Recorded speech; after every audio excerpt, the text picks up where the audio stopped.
me more seriously.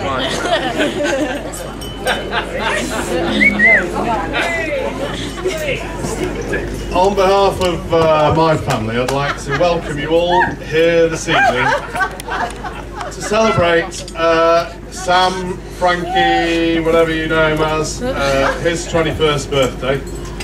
I have to say it's been a challenging process for his mother and I to get him this far, but he's given us a great deal of pleasure and we love him dearly.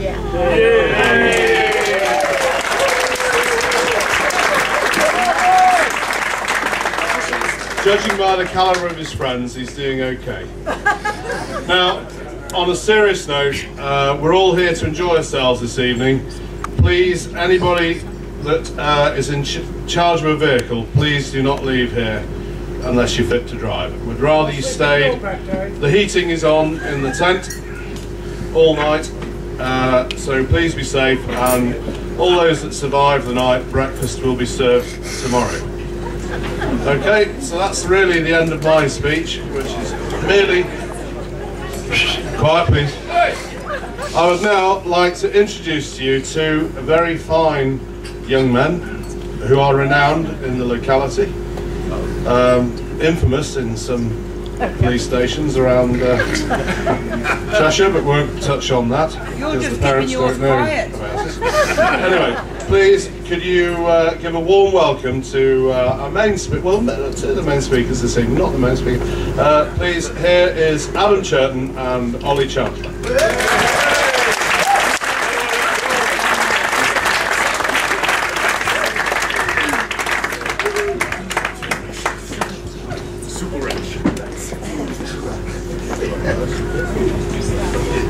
Yeah.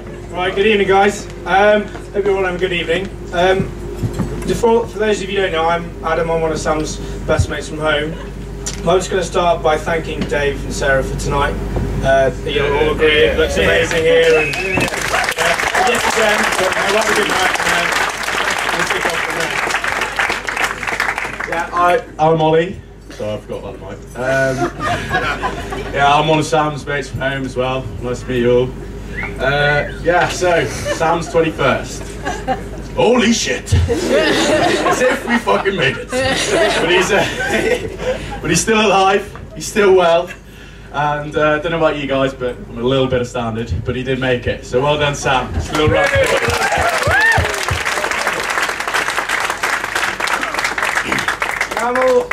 I'm sure you're all thinking that Sam's quite an easy person to make a speech for. You know, we all know he likes to have a good time. You know, there's plenty of stories and all sorts of things. But during our process of doing this speech, we've kind of come to the conclusion that Sam actually has too good of a time most of the time. Does that make sense a little bit? You know, most of our memories probably aren't suitable for, you know, saying here in front of you all tonight. So we'll leave them alone. But no, seriously. No, seriously, you really don't want to know. You cannot believe. David's don't know half of it, but I'm sure you've all got your own memories. Perhaps even some of you don't actually know, you know, whether they're true or not. You know, from my experience, when it comes to Sam, what you've heard definitely probably is true. Yeah, but no, we did manage to find a couple of stories about Sam which we thought would be suitable for tonight and would be able to highlight some of his funniest qualities. Some may say his best qualities. Firstly, say friendship. He's got a lot of friends, as you can tell for tonight. He's made a lot of friends in his time. And I first realised this quality when I first met Sam at the age of about 7. We were on Abersock Beach, and I realised, looking down the beach, that Sam had been digging in my hole that I'd been digging earlier. So I went up to him, I was like, "Yeah, what the fuck? This is my hole." And Sam's like, no, this is my hole. So they went back and forth like this until it got pretty violent, hitting each other with spades and stuff. And eventually I came to the conclusion to say, you know what, why don't you fight me like a man? So Sam being Sam, threw his spade in the ground and lapped me as hard as he could in the face and knocked me out. And ever since then we've been best mates. So yeah, he's good at making friends. Unique quality number 2. being traditional. Now, obviously, being raised in a traditional family, Dame Sarah done a great job. I know it's been a bit of a struggle at times, but it's especially comes to mind when dealing with the other sex. And we all know Sam's a very charming guy. Always knows the right things to say at the right time when it comes to girls. We all know his one-liners. You know, there's to name a few, but I'm not going to go there. That he's about. Go on. I think my favourite's, do you want an Aussie kiss? It seems a French one, but down under. Let's pull that out of Utah. Sammy. Yeah. But this takes me back to,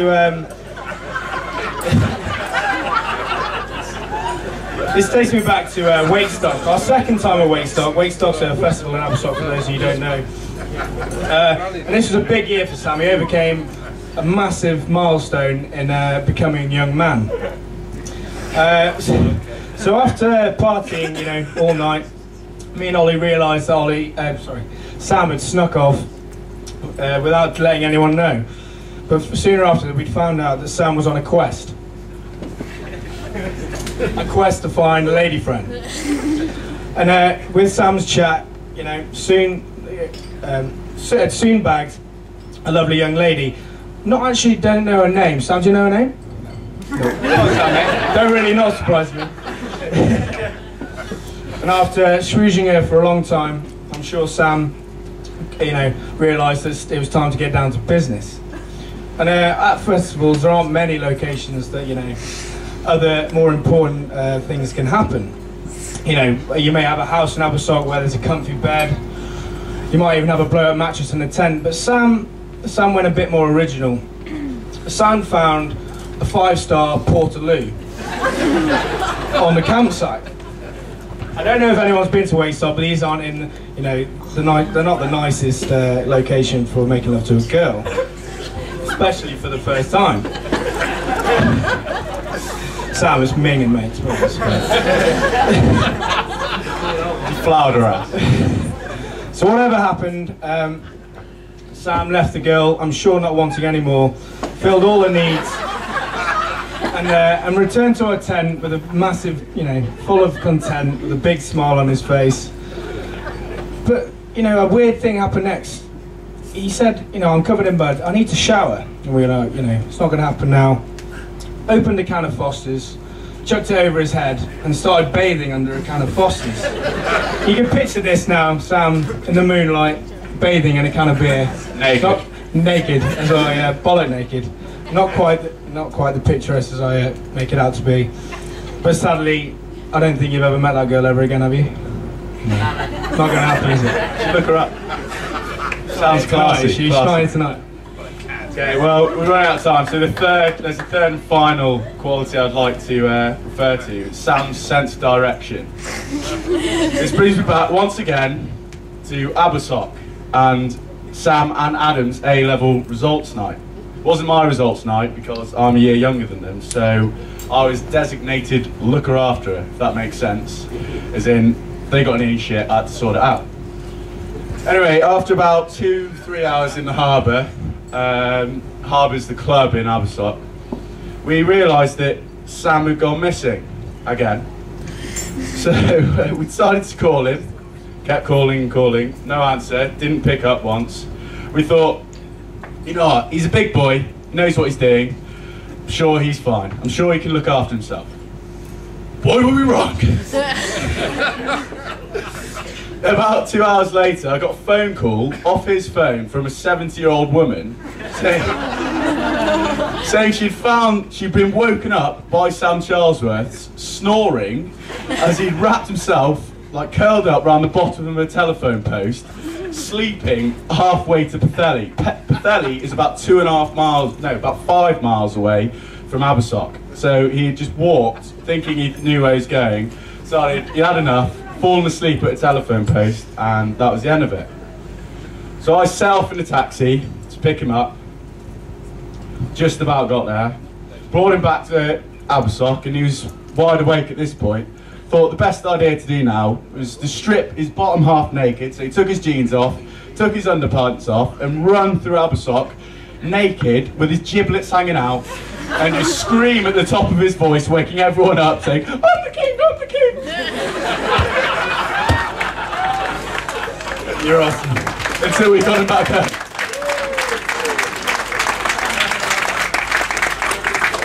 Having said this, Sam does have some amazing attributes, such as loyalty,